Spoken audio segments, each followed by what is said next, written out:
रात के 2:30 बजे जब हस्सान कमरे में दाखिल हुआ तो वो सो चुकी थी। यकीनन वो थकन से इस कदर निढाल थी कि उसे हस्सान के आने का पता तक नहीं चला था। आज उनकी शादी की पहली रात थी, मगर ये शादी आम शादियों की मानिंद हरगिज नहीं थी। हस्सान के लिए ये एक भारी रात थी। कहाँ वो शादी में मेहमान था और कहाँ खुद उसकी शादी हो गई। शादी भी उस लड़की से जिससे उसका रस्मी सा ताल्लुक था। रस्मी भी क्या कहें, आमना सामना हो जाए तो वो सलाम कर देता और वो वालेकुम सलाम करके आगे निकल जाती।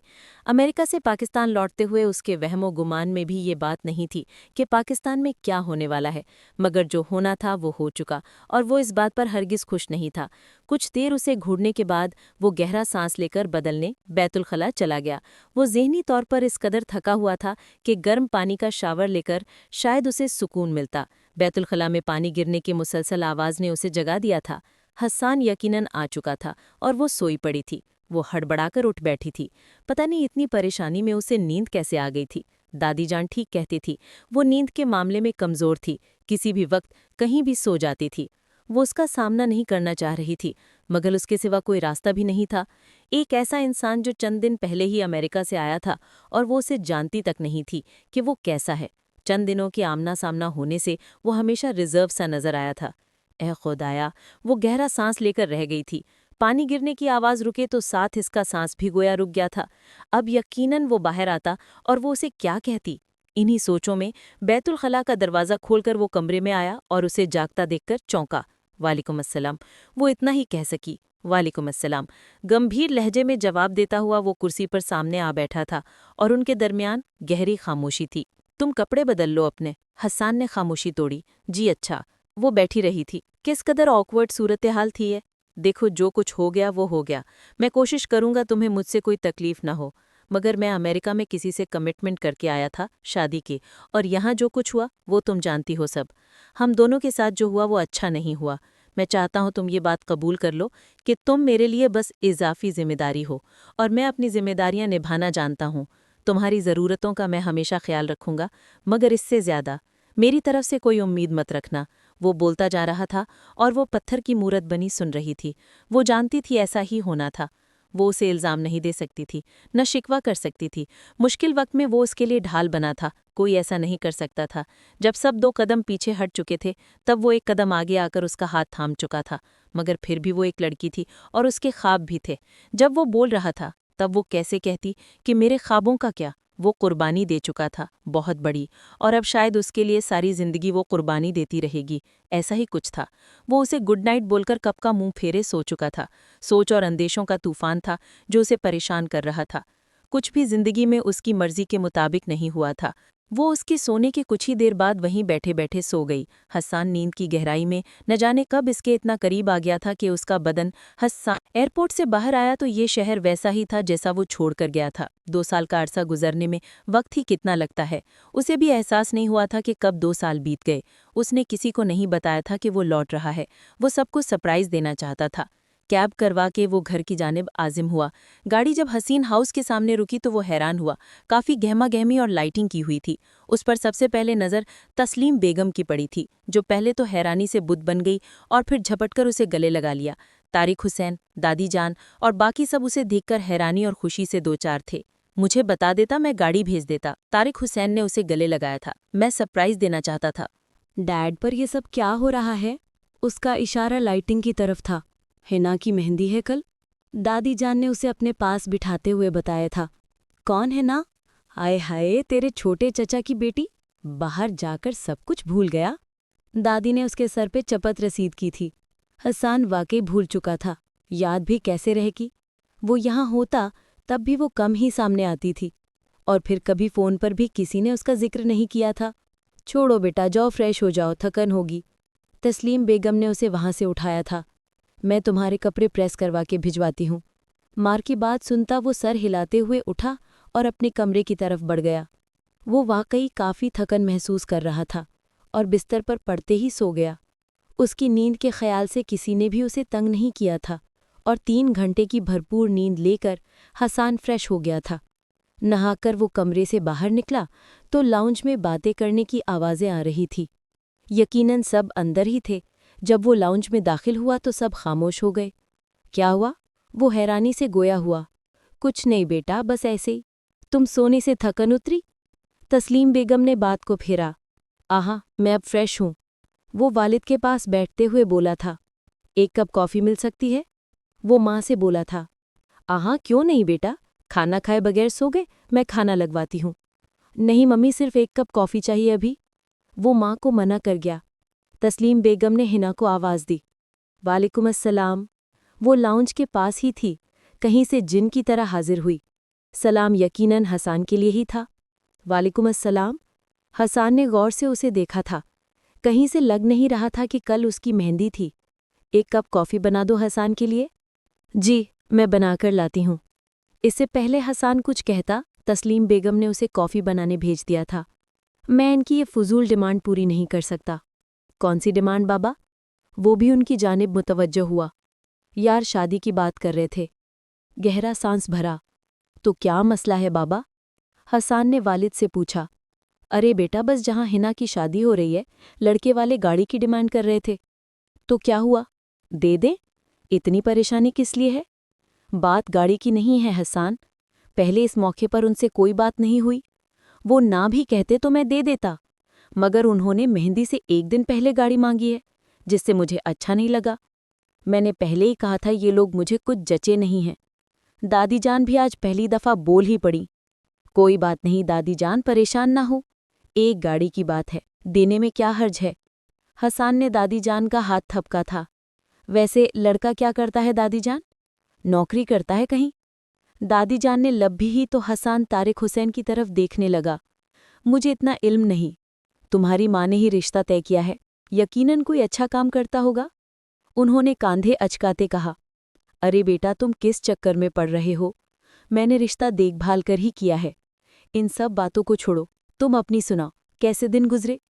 तस्लीम बेगम ने बात ही बदल दी। हैदर, तुमने लड़के वालों से बच्चों के बारे में बात की? अभी हसान कुछ कहता दादी जान ने तारिक हुसैन को मुखातिब किया। हसान ने हैरानी से दादी जान को देखा। क्या मतलब? किसके बच्चे? लड़का पहले से शादीशुदा है, 2 बच्चे भी हैं। दादी जान ने हसान को गोया मजीद इत्तेरा बहम पहुंचाई। क्या मतलब है? हसान मजीद हैरान हुआ था। 2 बच्चों का बाप है और हिना से शादी हो रही? हिना उस दौरान कॉफ़ी लेकर लाउंज में दाखिल हुई थी। हसान की बात सुनकर उसके चेहरे पर एक रंग सा आकर गुजरा था। वो कॉफ़ी देकर जिस खामोशी से आई थी, उसी खामोशी से वापस चली गई थी। हसान गहरा सांस देकर रह गया था। उसे समझ नहीं आ रही थी कि यहाँ हो क्या रहा था, जबकि तस्लीम बेगम पहलू बदलती उठ के जा चुकी थी। तुमने इससे शादी से इनकार क्यों नहीं किया हिना? तुम इनकार कर देती तो किसी को ज़रूरत न होती कि तुम पर जब्र कर सके। दादी जान हिना से सख्त लहजे में बात कर रही थीं जब हसान अपने कमरे से निकल रहा था। उनकी बातें सुनता वो वहीं थम गया। दादी जान, ये सिलसिला रुकने वाला नहीं था। आज नहीं तो कल किसी न किसी से शादी तो करनी होगी, फिर चाहे वो कोई भी हो। ऐसे घर के माहौल में तनाव पैदा होने से बहलाए कि मैं ताई की बात मान लूं। वो उनके घुटनों पर सर रखे बोल रही थी। मगर इतनी जल्दी तो नहीं थी, अभी सिर्फ 19 साल की हो, और तुमने कहा था तुम तालीम मुकम्मल करना चाहती हो। कोई बात नहीं दादी जान, मैं प्राइवेट तालीम हासिल कर लूंगी, इसमें कोई इशू नहीं। हिना की थकी हुई आवाज़ से हसान को महसूस हुआ था कि वो इस शादी पर खुश नहीं थी, या फिर इतनी जल्दी शादी से खुश नहीं थी। वो नीचे आया तो माँ को टीवी देखता हुआ पाया। मम्मी, वैसे ये हिना की शादी इतनी जल्दी करने की भी क्या ज़रूरत थी? वो सरसरी से अंदाज में पूछ रहा था। क्यों, क्या हुआ? किसी ने कुछ कहा है क्या? उनके कान खड़े हुए। अरे नहीं मम्मी, वैसे ही। यूरोप में काफ़ी देर से शादियों का रिवाज है, इसलिए बस जहन में आया। बेटा, वहाँ और यहाँ में बहुत फ़र्क है। वैसे भी हिना एक जिम्मेदारी है, जितना जल्दी हो सके जिम्मेदारी अदा करनी चाहिए। उनकी बात से हसान सहमत तो नहीं था, लेकिन उसने कोई जवाब नहीं दिया था। वो अपने काम से काम रखने का आदी था, मगर हिना की बातों से उसे लगा था कि वो खुश नहीं थी। उसे अंदाज़ा था कि तारिक हुसैन ने उसे पूछकर ही रिश्ते के लिए रजामंदी जाहिर की होगी। कोई ज्यादा मसला होता वो लाजमी इनकार कर देती। न जाने क्यों हसान बहुत गहरी संजीदगी से उसे सोचने लगा था। मेहंदी का फंक्शन शुरू था। हसान ने पहली बार लड़के को देखा, जो उम्र में काफ़ी बड़ा था, और उसकी फैमिली की बातें भी अजीबोगरीब थी। हसान को इस रिश्ते की समझ नहीं आ रही थी कि क्या सोचकर तय किया गया था। वो दादी जान के पास आ गया। दादी जान, ये रिश्ता तो समझ में नहीं आ रहा मेरे तो। वो उनके पास बैठते हुए बोला था। तुम्हारी माँ की जिद थी, क्या कर सकते हैं। हम ऊपर से हिना ने भी रजामंदी से हाँ कर दी तो मुझे भी खामोश होना पड़ा। वो भी गोया भारी बैठी थी। हसन ने दूर से स्टेज पर बैठी हिना को देखा था। कहाँ वो खूबसूरत छोटी सी छुई मुई सी अप्सरा और कहाँ साथ बैठा अधेड़ उम्र आदमी। हसन को कोफ सी महसूस होने लगी और हिना पर गुस्सा भी आने लगा था कि ऐसी भी क्या मुसीबत आ पड़ी थी जो इस इंसान से शादी करनी पड़ी। तय ये था कि मेहंदी वाले दिन ही निकाह की रस्म भी होगी और फिर रुखसती अगले दिन। तारिक हुसैन मेहमानों के पास थे। हसन ने माँ को ढूंढने की कोशिश की। वो दूल्हे के खानदान के पास बैठी थीं और शायद किसी बात पर बहस कर रही थीं। हसन ने उनके चेहरे से तनाव का अंदाज़ा लगाया था। अब तस्लीम बेगम साड़ी का पल्लू संभालते उठकर तारिक हुसैन की तरफ बढ़ीं और उन्हें कान में कुछ बोला और साइड की तरफ ले गईं। हसन भी उनके पीछे आया था। वो कह रहे हैं निकाह से पहले ही लड़की के लिए किसी अच्छी जगह घर लेके दें। माँ की आवाज़ हसन के कानों में पड़ी थी। तारिक हुसैन का तो गुस्से से खून खौल उठा। तुम ये रिश्ता कहाँ से ढूंढ कर लाई हो? निकाह का वक्त हो चुका है और अब ये नई शर्त छोड़ रहे हैं। तारिक हुसैन गुस्से में बोली थीं। मुझे क्या पता था कि ऐसे होंगे ये। वो भी सर झटकती धीरे से बोली। जब तुम्हें नहीं पता था तो ऐसा रिश्ता जोड़ने से पहले पता करना था कि वो कैसे लोग हैं। तारिक हुसैन का गुस्सा किसी सूरत कम नहीं हो रहा था। एक काम करते हैं, आप अजबान भाई साहब का मकान जो हिना के नाम है अब वही लड़के के नाम पर कर दें। आखिर रहेगी तो हिना ही ना। माँ की बात सुनकर हसन को यकीन नहीं आया था कि इस तरह की वो बात कर सकती हैं। अच्छा, और कल को वो कहे एक फैक्ट्री भी लगा दे या चचा की फैक्ट्री ही दे दे तो आप क्या करेंगे?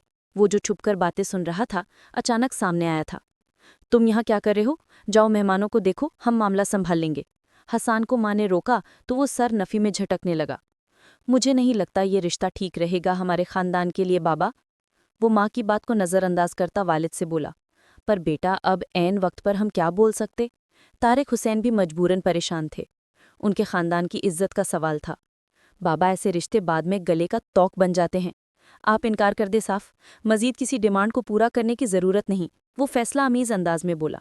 ऐसे नहीं होता हसन, इतना मेहमान है, तमाशा लग जाएगा ना। तमाशा कोई नहीं लगेगा, बस साफ साफ बता दो उनको। ऐसे घटिया सोच वाले लोग जिनको अखलाक व अकदार का पता ही नहीं, उनसे रिश्ता ना ही हो तो अच्छा है। तारिक हुसैन ने गहरा सांस लिया था। लेकिन मैं जो बोल रही हूँ वो बस हो गया, मैं खुद बात करता हूँ उनसे। तारिक हुसैन ने हाथ उठाते हुए सख्ती से टोका तो हसन ने भी इत्तेफाक में सर हिलाया, जबकि तस्लीम बेगम होंठ भेंच कर रह गई। और फिर वही हुआ। उनकी डिमांड से जैसे ही तारिक हुसैन ने इनकार किया, वो नज़र से इनकार कर गए।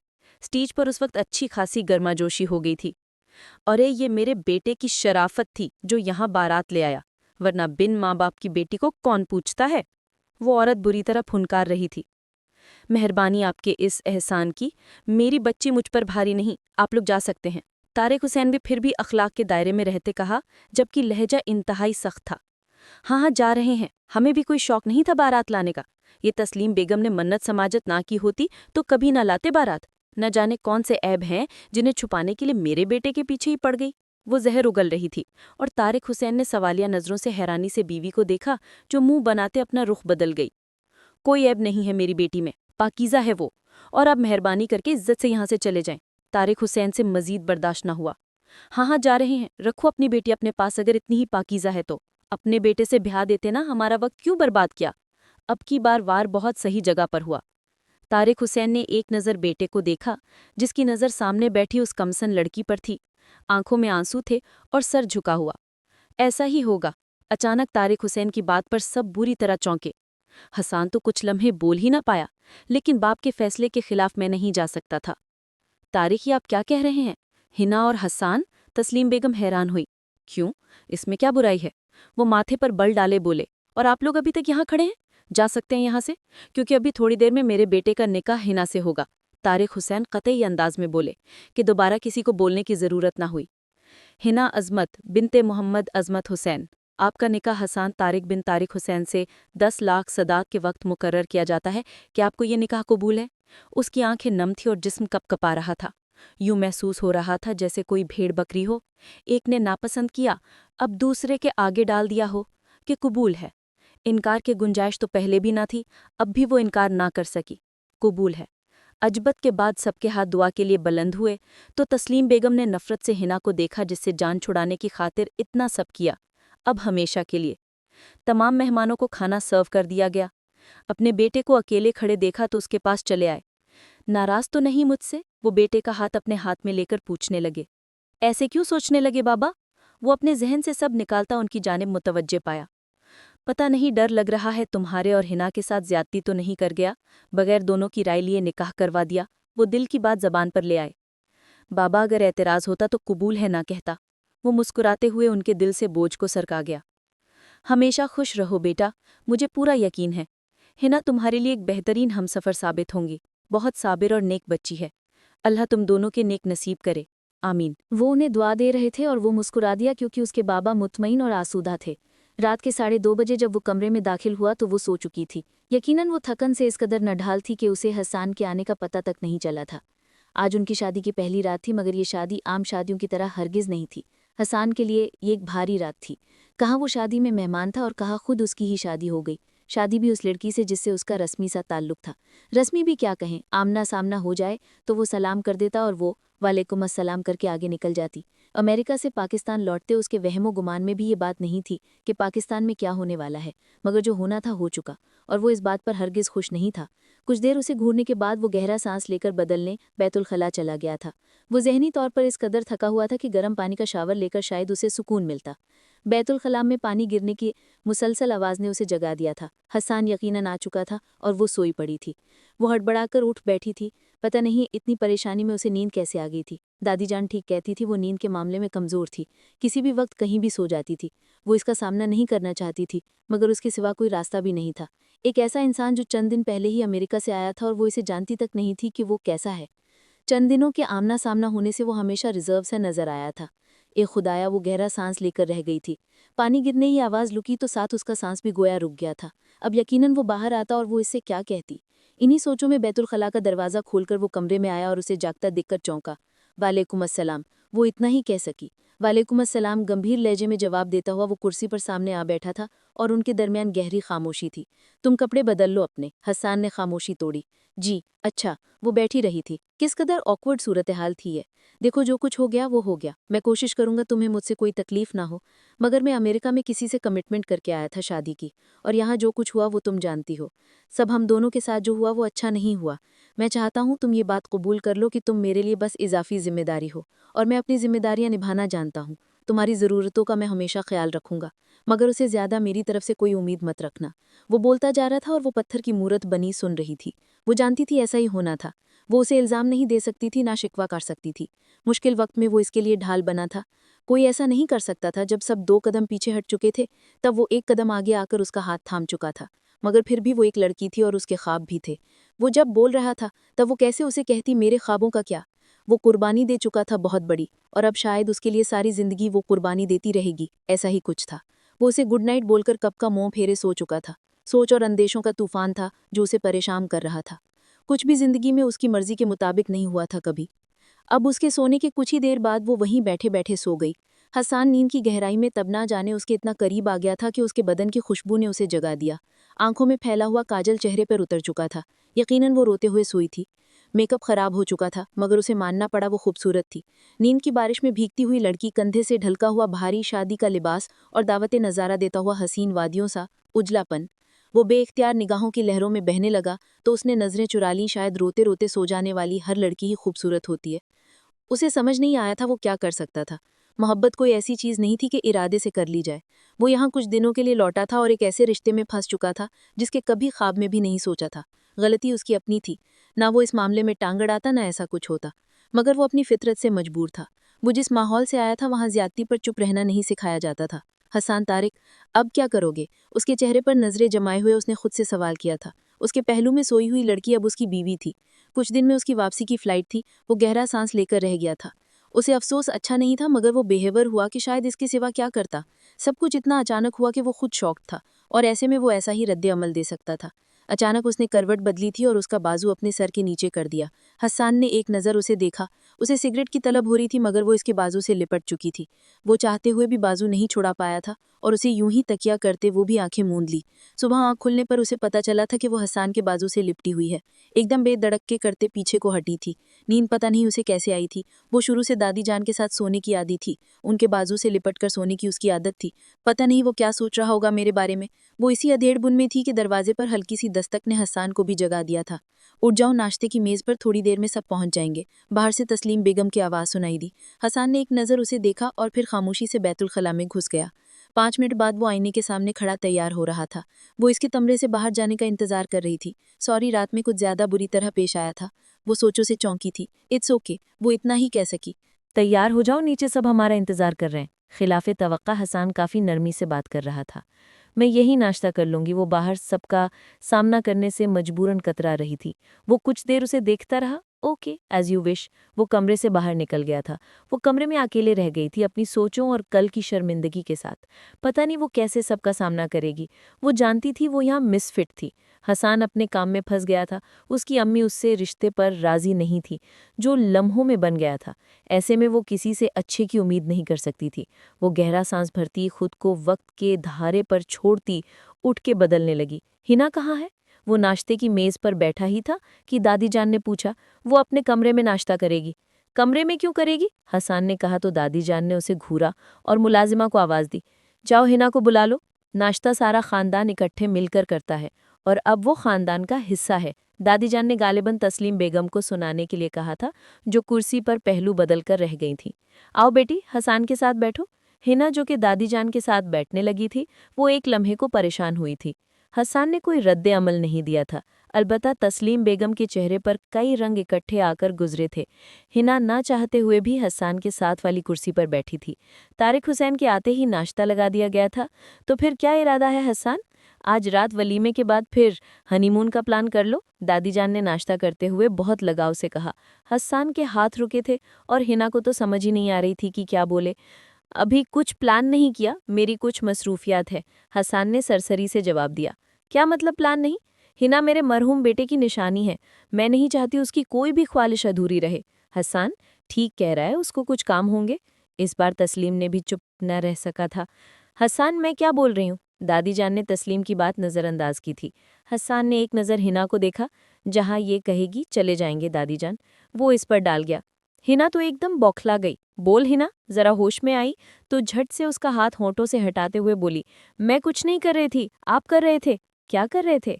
हसन ने उसकी आंखों में झांका जो कच्ची नींद से बेदारी की वजह से हल्की सी गुलाबी हो रही थी। ए खुदा, इन आंखों ने। वो खुद को रोक लिया था। आप मेरे साथ? वो कुछ कहते कहते रुक गई थी। हाँ बोल, क्या मैं तुम्हारे साथ? वो मजीद गंभीर लहजे में पूछ रहा था। परे हटिए आप और इधर दूर होकर जरा सोइएगा प्लीज। वैसे तुम्हारी तरफ आया तो मैं नहीं, तुम इधर आई हो। जी नहीं, वो तंग होकर बोली थी और फिर उसकी तरफ मुड़ी जो धीमे धीमे से मुस्कुरा रहा था। आप किस तरह के हैं मेरे साथ? वो रवां दवां बोली, फिर खामोश हो गई थी। उसे जवां साला हक कहा जाता है। जी नहीं, वो फिर रवां दवां बोली। जी हाँ, वो उसके इनकार पर इसरार कर रहा था। क्या मसला है आपका? वो नींद से डोल रही थी। मसला ये है, तुम खर्राटे बहुत लेती हो मैडम, और ऐसा लगता है जैसे रेल का इंजन कमरे में घुस गया हो। अब की बार वो नया मामला छिड़ गया। क्या सच्ची मुच्ची? उसकी बड़ी सी आंखें हैरानी से फैल गई थी। उफ हसन, ये लड़की मजाक भी नहीं समझती। हसन ने आँ भरी तो हिना शर्मिंदा सी हुई। वो वाकई बहुत बेवकूफ़ थी। सो जाइए। वो जरा दूर होकर लेट गई थी और उसे देखने लगी थी। तुम मुझे घूरना बंद करोगी? हसन ने आंखें बंद करने के बाद महसूस किया वो उसे ही घूर रही है। आप सो जाइए, मैं भी सो जाऊंगी। हसन ने आंखें खोलकर उसे देखा। तुम्हें लगता है तुम सो जाओगी तो मैं तुम्हारे साथ ऐसा वैसा कुछ करूंगा?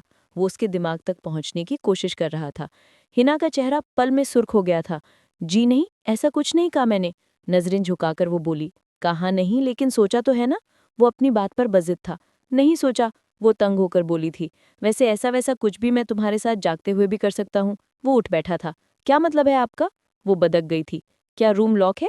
हसन ने पूछा तो हिना ने घबराकर हसन को देखा और फिर दरवाजे को। हसन को लगा वो अभी उठकर दरवाजे की तरफ दौड़ लगा देगी, तो एकदम हंस दिया। फिक्र मत करो, मैं ऐसा कुछ नहीं करने वाला। मेरा ज़ौक इतना भी खराब नहीं है।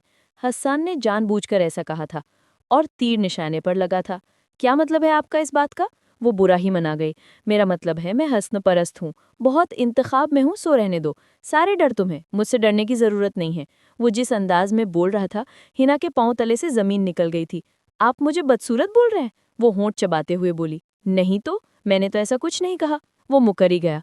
कहने की क्या जरूरत थी, मतलब तो यही था ना। वो रूहानसी हुई हमसे। 1 मिनट, क्या मतलब है? मैंने तो कुछ नहीं कहा। वो सर हिलाकर खुद ही चौंकी थी। कोई मतलब नहीं है, सो जाओ यार। हसन दिल ही दिल में हंसा था। वो बस उसे घूर कर ही रह गई थी। हसन ने आंखें बंद कर लीं। वो जानता था वो उसे ही घूरती जा रही है। पता नहीं क्यों, लेकिन हिना को तंग करने में मजा आने लगा था। हसन की आंख खुली तो उसने हिना को आईने के सामने खड़ा पाया, जो गीले बालों में कंघी कर रही थी। कैसी रेशमी जुल्फें जो सर से कांधों तक फैली थी, और गर्दन पर तिल। वो उसे इन हमाक से देखने लगा। शादी किसी और के साथ होनी थी और ऐन वक्त पर किसी और के साथ हो गई। मैट्रिक में थी जब चचा एक कार एक्सीडेंट में गुजर गए थे। वक्त के साथ हसन ने उसे बड़ा होते देखा था। वो बोर्डिंग स्कूल में था, फिर कॉलेज यूनिवर्सिटी में भी ज्यादा हॉस्टल में रहा और फिर बाहर चला गया। सो उनके दरमियान रस्मी सा ताल्लुक रहा था। उसे देखते हुए हसन ने सोचा, वो एक बहादुर लड़की थी जो जिंदगी के 1000 दुखों और मसाइल के साथ लड़ रही थी। एक सच्ची, जो वो जुल्फों को बांधने लगी तो हसन चौंका। वो एक सच्ची बहादुर थी। इन्हें खुला रहने दो। वो बदक कर पीछे मुड़ी थी और फिर झपट कर अपना दुपट्टा ओढ़ लिया। हसन बिस्तर पर सीधा होकर बैठ गया और उसे देखने लगा। लगता है तुम मुझे शौहर नहीं समझती। उसकी बात पर हिना ने इस्तजाब से उसे देखा। ऐसी बात तो नहीं है, लग तो यही रहा है। जैसे मैं कोई लूफर या लच्चा लपेंगा हूँ जिससे तुम्हें डर है कि कहीं कुछ कर न दूं। हसन को इसका अंदाज अच्छा नहीं लगा था, इसलिए कुछ तल्ख सा हुआ। वो असल में मुझे शर्म आती है इसलिए। बस वो नज़रें झुकाए हुए बोल रही थी। तुम एक बहादुर लड़की हो हना, और मैं तुम्हारी कदर करता हूँ और तुम्हारी बहादुरी को। मैं तुम्हारी इज्जत करता हूँ, सो सर झुकाकर डरी हुई बकरी बनकर मेरे सामने मत रहा करो। हना ने सर उठाकर हसन को देखा था। पहली बार किसी ने उसे सराहा था। वो हालात से लड़ते लड़ते काफ़ी थक चुकी थी। अपनों को खो देना और फिर अपनों के हाथों के जख्म मुंदे नहीं होते थे। हमारे दरमियान मोहब्बत ना सही मगर इज्जत भरा एक ताल्लुक है। तुम्हें और मुझे इसे कबूल करने में वक्त लगेगा, मगर मैं हसन तारिक हुसैन ताल्लुक में सच्चाई का कायल हूँ। मेरी तरफ से तुम पर कोई पाबंदी नहीं है। तुम अपनी पसंद से जैसी जिंदगी चाहती हो जी सकती हो। मैं तुम्हारी हिमायत करूँगा। मैं जानता हूँ ये मुश्किल है, मगर इट्स ओके। कभी कभी ऐसा भी होता है। सब कुछ मर्जी के हिसाब से तो नहीं होता। तुम्हें खुश रहना सीखना चाहिए। वो धीमे लहजे में बोल रहा था। हना हसन की इज्जत करती थी, मगर आज उसकी बातें सुनकर शुक्रगुजारी का एहसास भी हो रहा था। वो बिस्तर से उठा और 2 कदम लेकर उसके सामने आ खड़ा हुआ। उसे अपने इतना करीब पाकर एक लम्हे को हना की सांसों में तेजी आई थी। तुम्हें मुझसे डरना नहीं चाहिए लड़की। जी, हन्ना हकलाने लगी थी। हसन हल्के से मुस्कुराया। बहादुर नजरें चुराकर नहीं, नजरें मिलाकर बात करते हैं। हना की कांपती झुकी हुई पलकों के लक्ष्य को देखते हुए वो बोला तो हना ने नजरें उठाकर उसे देखा। थैंक यू, वो इतना ही बोल पाई। खुशामदीद जवाज मोहतरमा, वो शगुफ्तगी से कहता हुआ बैतुल खला की जानिब मुड़ा तो हना ने गहरा सांस लिया था। हसन बाहर से आया तो माँ को हना पर चीखते देखकर पहले तो शश्वत डर रह गया था। बेटे को देखकर तस्लीम बेगम एकदम खामोश हो गई। हसन ने एक नज़र माँ को फिर हना को देखा। ये क्या हो रहा है? वो हना के पास जा खड़ा हुआ। कुछ नहीं बेटा, बस ऐसे ही। तुम कब आए? तस्लीम बेगम ने बात बदली थी। मम्मी, आप हना पर ऐसे कैसे चिल्ला सकती हैं? ये इस खानदान की बहू है और वो भी इस अंदाज में, जैसे इससे पता नहीं कौन सा जुर्म सरजद हो गया। हसन का लहजा कुछ हद तक सख्त हुआ। कुछ नहीं, बस मैंने इसे ऐसे पकड़ा था बस, हना ने बीच में बोलकर मामला रफा दफा करना चाहा। गलती कोई भी हो, मुझे पसंद नहीं ऐसे किसी पर चिल्लाना, और वो भी घर के नौकरों के सामने। वो बहुत मायूस होता दिखाई दे रहा था। अच्छा, अब तुम्हें अपनी माँ की बातें भी नापसंद होने लगीं? बात ये नहीं मम्मी, मुझे अच्छा नहीं लगा, और अगर कोई मेरी बीवी के साथ बुरा बर्ताव रखेगा तो वो बोलते बोलते एकदम रुका और बात अधूरी छोड़ते हना के जाने मुड़ा और उसका हाथ पकड़कर कमरे में ले आया। तस्लीम बेगम सुलगती रह गई थी। तुम्हारा क्या मसला है? कोई कुछ भी कहेगा तुम सुनती रहोगी? और कमरे में आते ही वो हना पर चढ़ दौड़ा था। वो इस खानदान की बड़ी हैं हसन, वो डांट सकती हैं। हना इतना ही कह पाई थी कि हसन ने उसे कब्र में हाथ डाले अपनी जानिब खींचा। बात इतनी है जो कि इंसान को जगह और वक्त देखकर ही कुछ कहना चाहिए। ऐसे तुम कैसे जिंदगी में सक्रिय करोगी यार? उसका लहजा बरहम था, लेकिन उसके लफ्ज नरमी लिए हुए थे। हना क्या बोलती, उसे तो आदत थी इन सब की, कुछ नया तो नहीं हुआ था। नया शायद बस ये हुआ था कि कोई उसके लिए पहली बार बोला था, जबकि इस वक्त उसकी नज़दीकी से वो बहुत बुरी तरह घबरा रही थी। अपने लिए स्टैंड लो, वरना मेरे पास बहुत से तरीके हैं तुम्हें राह रस्त पर लाने के, वो खफ्ताई से उसे कहता, धीरे से उसकी नाजुक कमर से हाथ हटाता, बिस्तर की जानिब बढ़ता, अपनी कमीज़ उतारने लगा, जबकि वो बिस्तर पर दोनों हाथ जोड़े सर झुकाए बैठी थी। हसन कुछ देर उसे देखता रहा, फिर उसके करीब जाता, उसके पास बैठता, हाथ थामता, नर्म नज़रों से उसे देखने लगा। हना, देखो, दुनिया को कुछ फ़र्क नहीं पड़ता आपसे, ना आपकी खुशी से ना गम से। मैंने तुम्हारी जिम्मेदारी कबूल की है तो मेरा फ़र्ज़ बनता है मैं तुम्हारा ख्याल रखूं, मगर हर जगह मैं मौजूद नहीं हूँगा। तुम्हें अपने हक के लिए बोलना और लड़ना सीखना चाहिए, वरना दुनिया तुम्हें रौंद कर आगे निकल जाएगी। और जैसा मैंने कहा, किसी को कुछ फ़र्क नहीं पड़ेगा इससे, तो इस बात को समझो, वो नर्म लहजे में बोल रहा था। हना को पता नहीं चला, तब उसकी आंखों से आंसू टपके थे। अरे, वो बिखला गया था। क्या हो गया यार? बहादुर बनो, ऐसे मत करो, वो उसकी आंखों के कोनों से आंसू पोंछते हुए बोला था। रिश्तों के आगे लड़ना मुझे नहीं आता है। हसन ने गहरा सांस लिया था।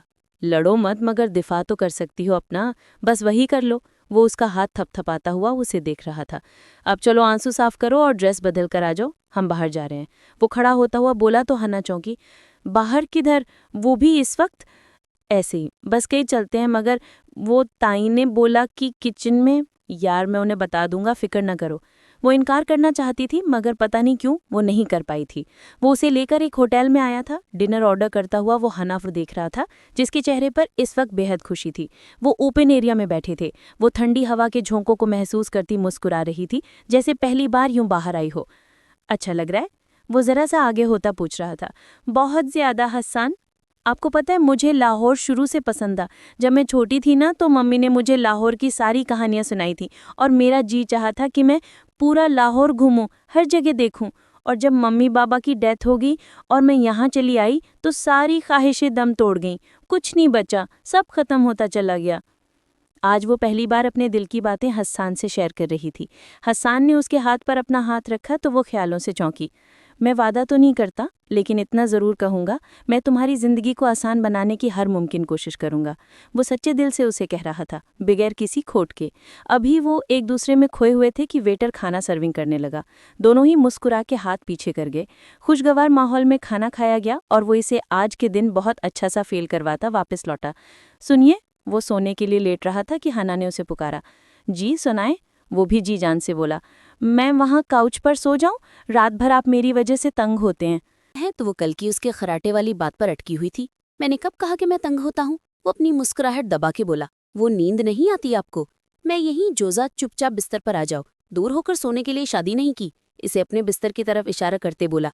लेकिन दूरी तो रहेगी ना हमारे बीच हमेशा। वो न जाने क्यों ऐसा बोल रही थी। ऐसा क्यों सोच रही हो? मियाँ बीवी में दूरी क्यों आने लगी?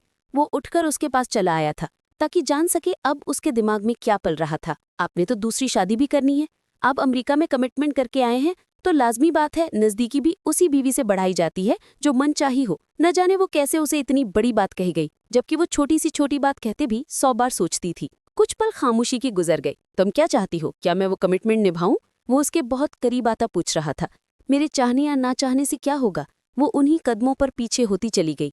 बहुत कुछ। वो फिर भी आगे बढ़ रहा था कि वो एकदम लड़खड़ा के पीछे कोच पर जा गिरी। हसन ने उसके अतराफ में बाजू रखे उस पर हिसार बनाया। मैंने अगर कोई कमिटमेंट की होती जोजा, तो कभी तुमसे शादी न करता। मैंने तुम्हें जस्ट तंग किया था, और अगर ऐसा होता तो तुमसे बच्चों की बात क्यों करता? बच्चे?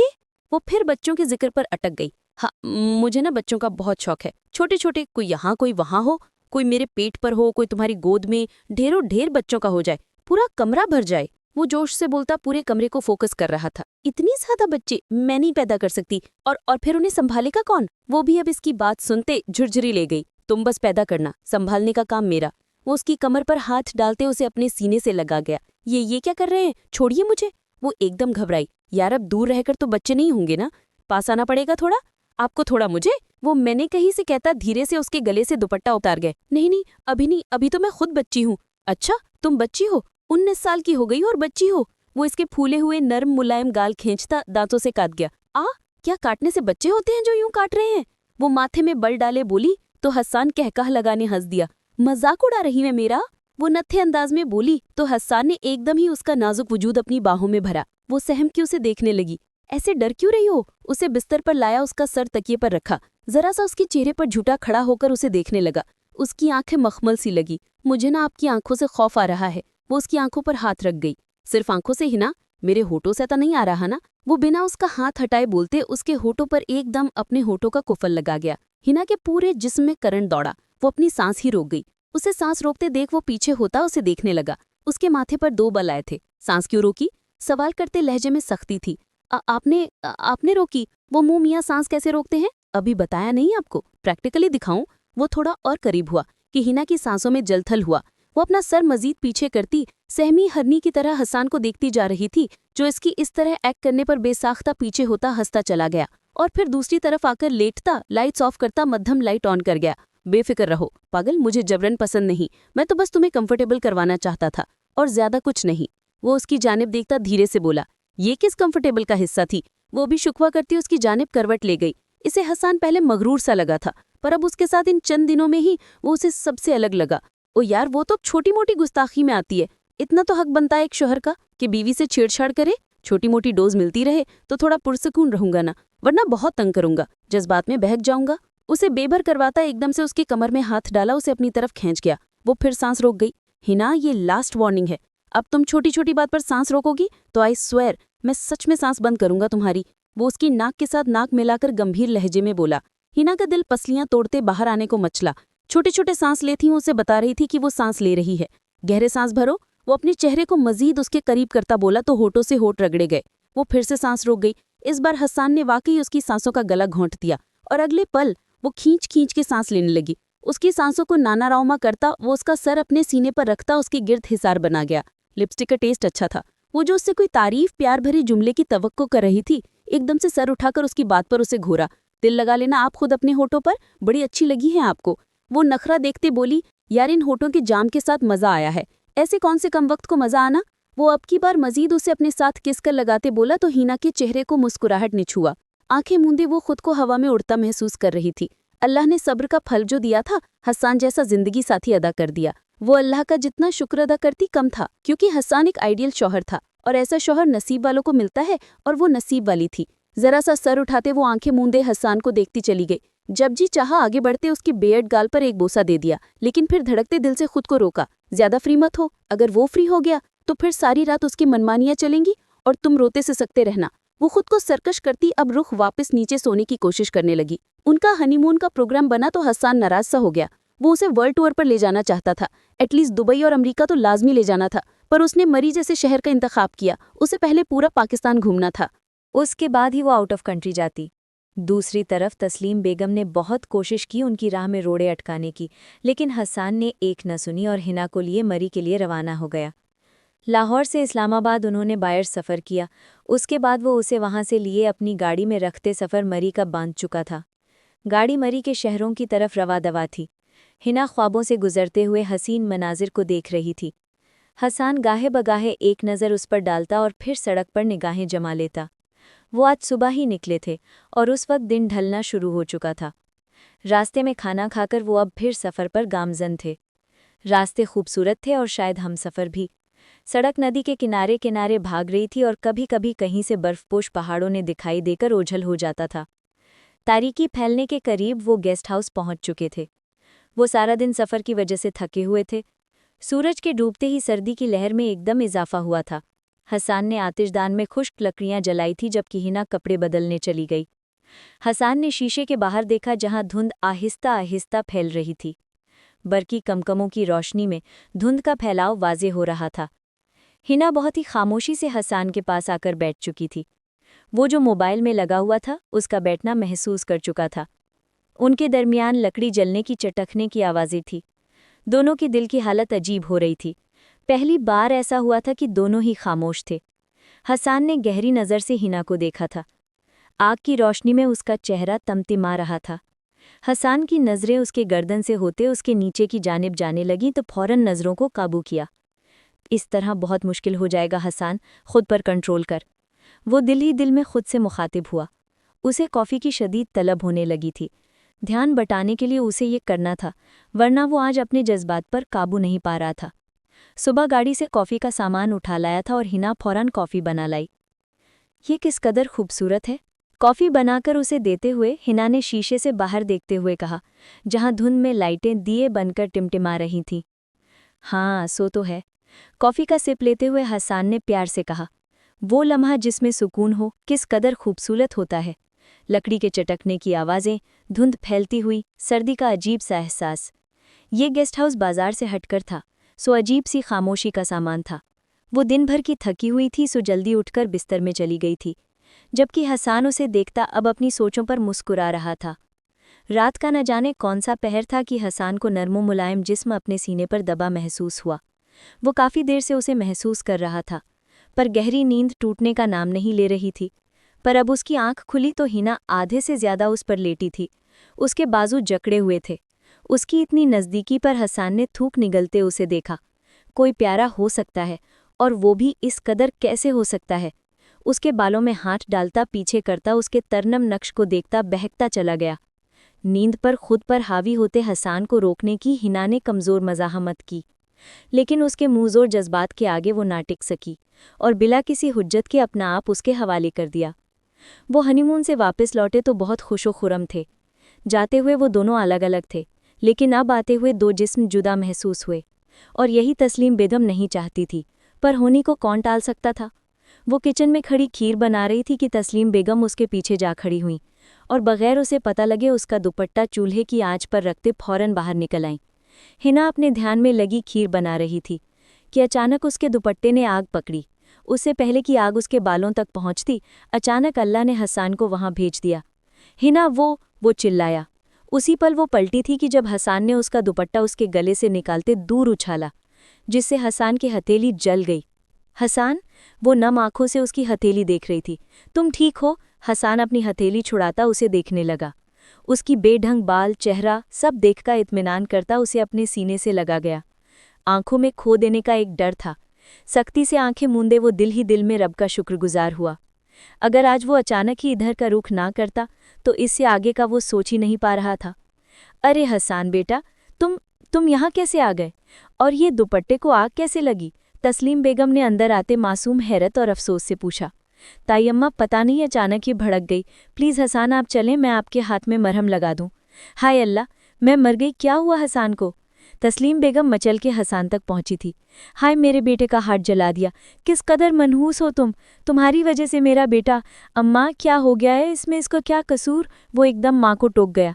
इसी का तो सारा कसूर है। मुझे शुरू से पता था ये मनहूस है। पहले माँ बाप को खा गई, फिर शादी वाले रोज़ अपने ही रिश्ते को खा गई, और अब तुम्हें। उनकी बातें हिना के दिल पर बर्छी की तरह लगी थी। अम्मा, फॉर गॉड सेक, क्यों कफराना बातें कर रही हैं? ये मनहूसियत लफ्ज़ बोलना ही गलत है। मैं ऐसी बातों को नहीं मानता। और रही हिना की बात, मेरे लिए अगर वो है तो मेरा लकी चार्म है, मेरी जिंदगी है, मेरे जीने की वजह है, मेरे होने वाले बच्चे की माँ है, जो मेरी नस्ल को, इस ख़ानदान की नस्ल को आगे बढ़ाने वाली मेरी कुल कायनात है। वो एक एक लफ्ज़ पर जोर देता बोला था। उसकी सब बातों की एक बात उसने बेगम के रोंगटे खड़े खड़े कर दिए थे। हिना प्रेग्नेंट थी, मतलब वो दादी बनने वाली थी, और उन्हें खबर ही ना हुई। वो हिना का हाथ थामे किचन से निकल चुका था, जबकि तस्लीम बेगम वहीं हैरान और परेशान रह गई। ओ मेरे अल्लाह, शुक्र है कि मुझसे कुछ गलत नहीं हुआ। हिना बच गई और मेरे पोता भी। अगर हिना को कुछ हो जाता तो क्या मैं खुद को कभी माफ़ न कर पाती? बिलाखिर अल्लाह ने उनके दिल पर लगी मोहर भी हटा दी थी, और अल्लाह जब चाहे जिसे चाहे हिदायत दे दे। तकरीबन 9 महीने बाद अस्पताल के कॉरिडोर में उसी वक्त वो तीनों नफूस मौजूद थे, और कुछ ही देर में डॉक्टर ने बेटे की पैदाइश की खुशखबरी सुनाई थी और हिना को भी मुकम्मल खतरे से बाहर करार दिया। तो हसन वहीं सजदे में गिर गया। वो जो अमेरिका वापस जाने वाला था, लेकिन अचानक हुई हिना से शादी भी, और फिर उसने उसका हक दिलाने के चक्कर में, और तारिक हुसैन की अचानक हार्ट की बीमारी ने उसके कदमों में जंजीर डाल दी, और फिर उसने अमेरिका को हमेशा के लिए खुदा हाफिज कह दिया। क्योंकि परदेस तो वो काट लेता, लेकिन अपनों की जुदाई और अब शादी के बाद बीवी और बच्चा छोड़ के जाने को उसका मन राजी ना हुआ, और उसने अपने बाबा का बिजनेस ज्वाइन कर लिया। छोटी सी बेबी को उठाता उसका चेहरा देखे जा रहा था, जो उस वक्त नींद की वादियों में गुम था, जबकि हिना नीम व आंखों से उसे ही देखे जा रही थी। उसकी आंखों में एक अनजानी खुशी थी, माँ बनने की खुशी। वो मुस्कुराई। हसन ने छोटा सा बेबी उसके पहलू में लटाया और जरा सा झुकते हिना के माथे पर मोहब्बत का बोसा दिया। मेहरबानी आपकी, थैंक यू सो मच। मेरी कुल कायनात। अब बस 9 बच्चे और हो जाएं, फिर सुकून आ जाए। वो जो उसके बोसा लेने पर रूह तक सरशार सी हो रही थी। उसके 9 बच्चों वाली बात पर रूहान से होते उसे देखा कि अगले पल हसन ने कहका लगाकर हंस दिया। जिंदगी को हमेशा मोहब्बत से जियो, ना कि नफरत में दूसरे की जिंदगी बर्बाद करो। खत्म शुद्ध।